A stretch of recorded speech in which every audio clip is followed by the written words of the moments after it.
One topic I've seen that I don't know if I should say interested in, but I've seen you discuss a lot, which I appreciate, is the UFO topic. And now I know a lot of times today, people will instantly dismiss you when you talk about UFOs. They'll say you're a conspiracy theorist, and right away just kind of throw it out the window. They don't exist. Or you get the complete other side of the coin, right? Where they believe everything is UFO, every little blurry speck in the sky must be an alien. Where do you stand on that? You want to maybe touch on that topic a little bit?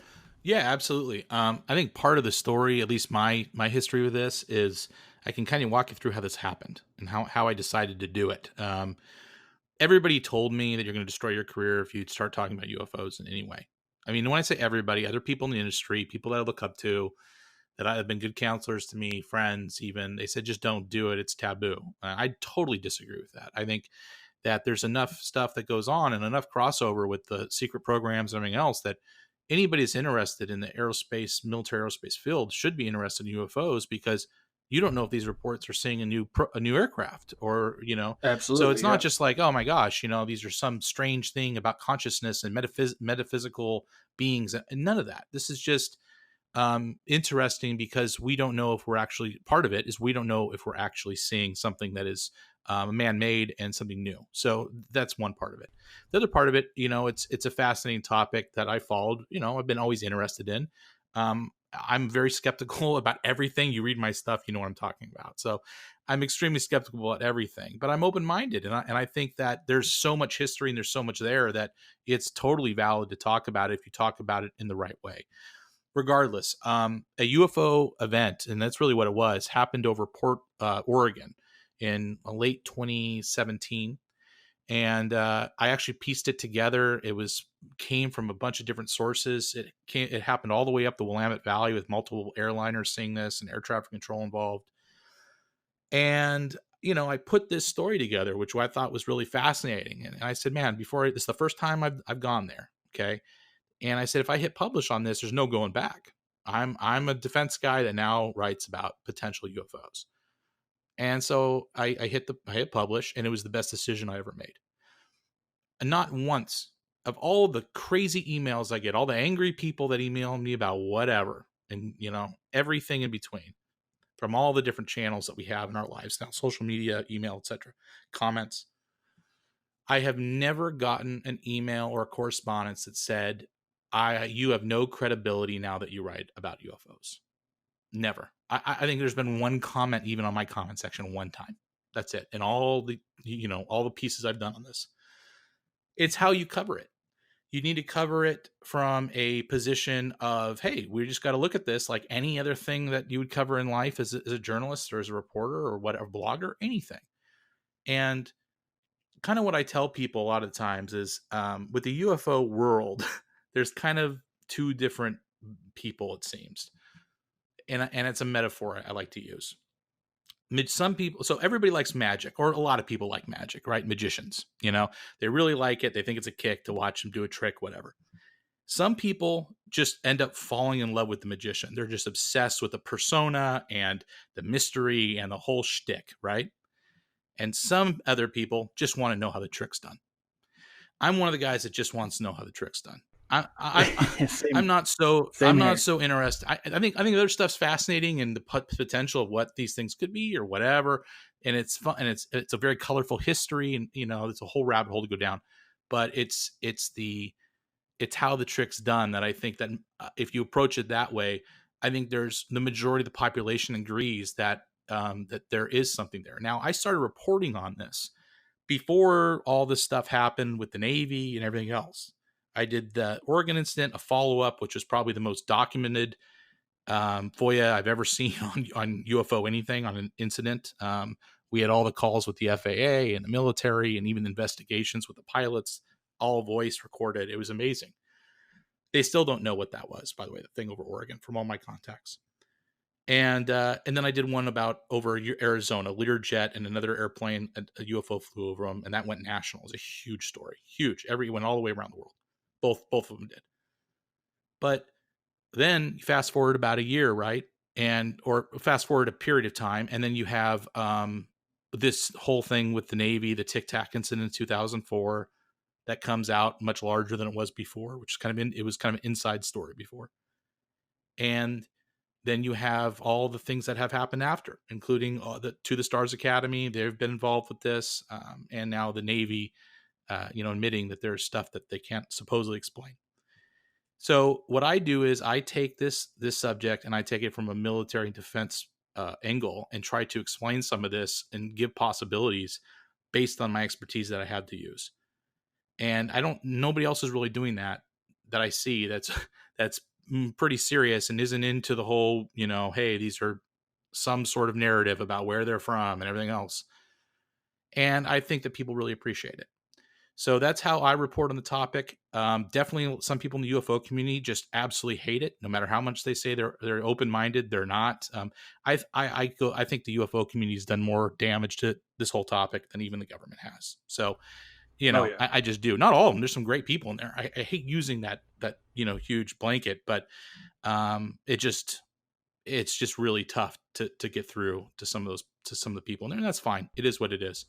But anyway, that's how I see it. And now we're in a different time, guys. This is the Navy, the Pentagon. This is something that at least that they're a narrative that they're pushing, that they're involved with.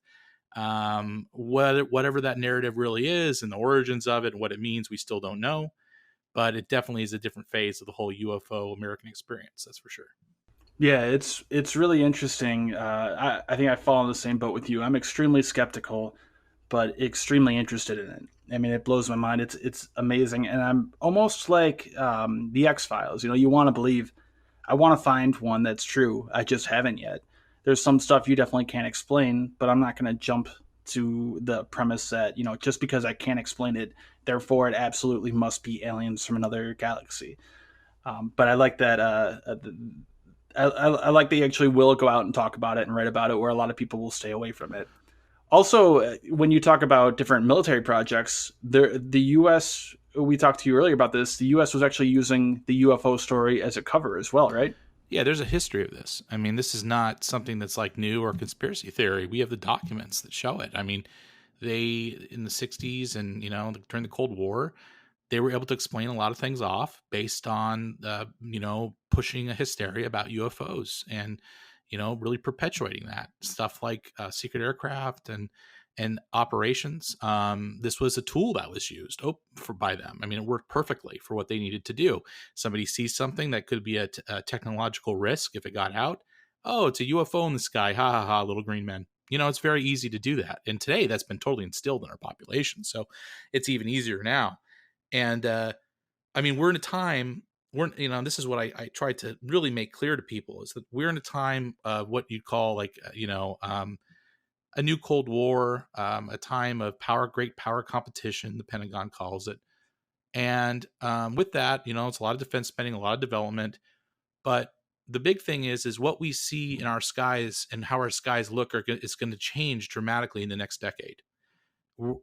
Everything from unmanned combat air vehicles. These are not little drones. These are big, large fighter-sized aircraft or larger that are unmanned that can swarm together and look very alien, to new stealth platforms, stealthy aircraft platforms, to hypersonics, okay, to the war in space, the ability to actually fight in a new domain in orbit and potentially beyond. All these things are going to change what we see and what we expect from when we look up at the sky, and people are going to see things that look different. It's very easy, if there is another UFO hysteria in place, or what, not a hysteria, just maybe a public interest or whatever, if it's top of mind, to help kind of blow those off as UFOs, in the classical sense. I'm not saying that's happening. I'm not saying that that's the plan. I'm not saying that that's actually something that's being executed, but we know the history that it's been used before. And so we always have to be mindful of that when we look at what the government's doing, what the narrative is, what information they are sharing, what they're putting out there, who they're talking to. This all plays into this very complex mosaic that is this new kind of UFO reality that we're in now suddenly. So that's part of being an open mind, is looking at all possibilities. And definitely the government has some agenda here, clearly, and that doesn't mean it's nefarious, but we need to remember the past. And recycling an old playbook is a really easy thing for the Pentagon and in the intelligence community to do. Right. I mean, when it comes to war, I mean, wars in every aspect, right? Information. So there's cyber warfare. There's, well, you talked about war in space, which is what I want to hit on in a little bit. But I mean, so back in the days, in the '60s, they were trying to run with what they had. There wasn't a whole lot of experimentation. We didn't really understand what treating your own citizens should be like, right? So you probably shouldn't like trick your own citizens. But if they already have a belief of something, right? Let's say, it's UFOs.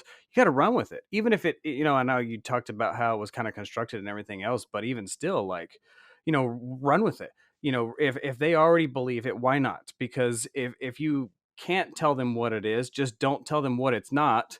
And then you can necessarily trick the population, but you don't admit to what isn't or is. Kind of like we saw in K129, where they talked about, like, yeah, I can neither confirm or deny what happened. Yeah, I think that's perfectly said. I mean, that's, and even actively perpetuating something in a light way. I mean, listen, we've seen the abuses that have occurred in our government.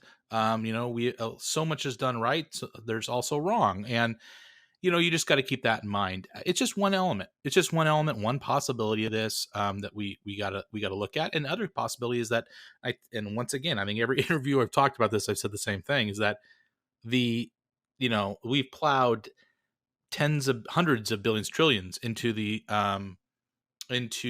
classified black budget for what, 70 years now, longer, since the end of World War II. The chances are that the idea that maybe they got lucky. We haven't seen a lot for that money, by the way. We haven't seen. We had F-117, we got some B-2. There isn't a ton out there that came out of all those dollars spent in R&D that we were never able to get an idea of what was spent on. And the idea is maybe an exotic technology, they've gotten lucky, and maybe it's not easily replicable, and it would have huge implications if it were to be easily replicable.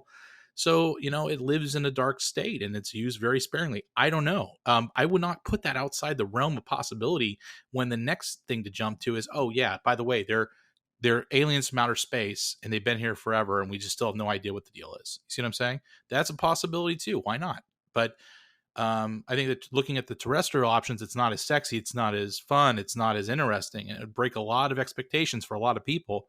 But we have to be mindful that there's so much we haven't seen, and huge leaps in technology could stay buried. We know this from like what Ben Rich has said and other people that actually work in that world, that the biggest leaps in technology could potentially be buried for very long periods of time due to security reasons. So we just got to keep that type of thing in mind when we look at this whole picture.